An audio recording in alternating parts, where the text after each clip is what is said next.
السلام عليكم ورحمة الله وبركاته. نحن الآن في عام 2026، سنة جديدة ولا ندري ما التحديات التي سوف نواجهها فيها. لذلك عليك أن تكون مستعدا لما هو قادم.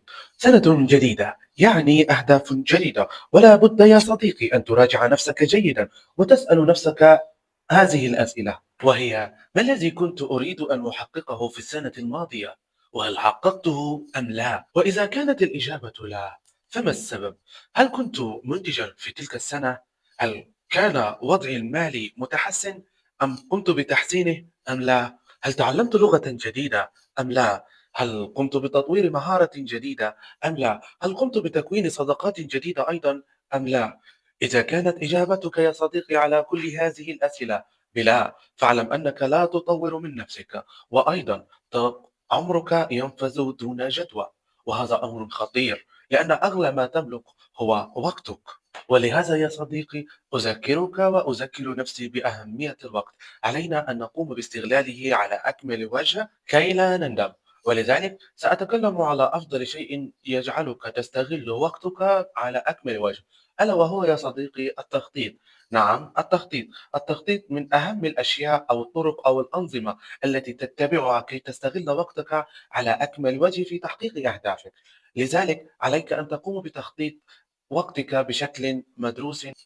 نعم يا صديقي، والتخطيط هو الركيزة التي تعتمد عليها في تحقيق أهدافك. بدونه ستقف في نصف الطريق ولن تستطيع تحقيق ما تريد. إذا وضعت لنفسك أهداف دون أن تخطط طريقة تحقيقك لها والمسار الذي سوف تمشي به كي تحققه، لن تكمل شيئا وستقف في نصف الطريق. لذلك يا صديقي خطط خطط خطط. وللتخطيط أنواع: هناك من يخطط يومه، وهناك من يخطط الأسبوع الكامل، وهناك من يخطط شهرا، وهناك من يخطط سنة كاملة. ولكن يا صديقي أفضل أنواع التخطيط هو الأسبوع. نعم.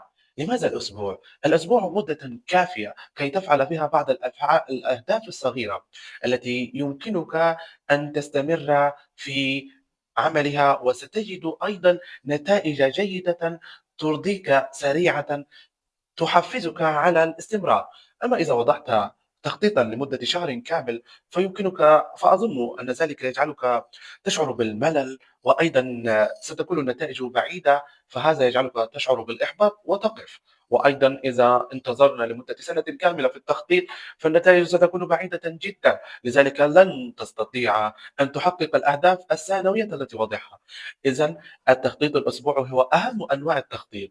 يمكنك أن تحققه بسرعة، يمكنك أن تصنعه بسرعة، يمكن أن تجد نتائج سريعة منه، وأيضا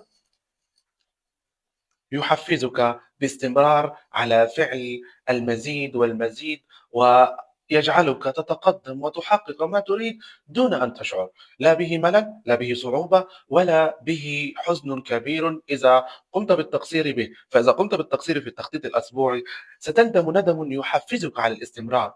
لكن تخيل معي إذا قمت بتخطيط سنة كاملة، وفي نصف تلك السنة قمت بالإهمال والتأجيل وشعرت بالكسل وما إلى ذلك.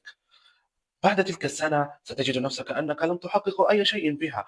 هذا سيجعلك تحبط إحباطا شديدا يجعلك لا تكمل أي شيء في حياتك. لذلك يا صديقي التخطيط الأسبوعي هو أهم أنواع التخطيط. أطالبك به أن تقوم به، تجعل أهداف لك أسبوعية، مثل حفظ صفحة من القرآن، ادخار مبلغ معين من المال، تعلم مهارة جديدة، تعلم مثلا إذا على سبيل المثال إذا كنت تريد أن تحفظ لغة، عليك أن تحفظ مثلا في هذا الأسبوع 3 جمل أو 4 جمل عن اللغة الإنجليزية أو الألمانية أو اليابانية. إذا تعلمتها ستجد أنك أفرزت هرمون الدوبامين، هرمون السعادة، بشكل جيد، لأنك قمت بفعل شيء لم تستطع أو لم تعتقد أنك سوف تحققه. لذلك هذا الأسبوع يعتبر خريطتك أو الخطوات التي تمشي وراءها لتحقيق أهدافك خطوة بخطوة. وإلى اللقاء، سنراكم في مرة أخرى، وسلام الله عليكم ورحمته وبركاته.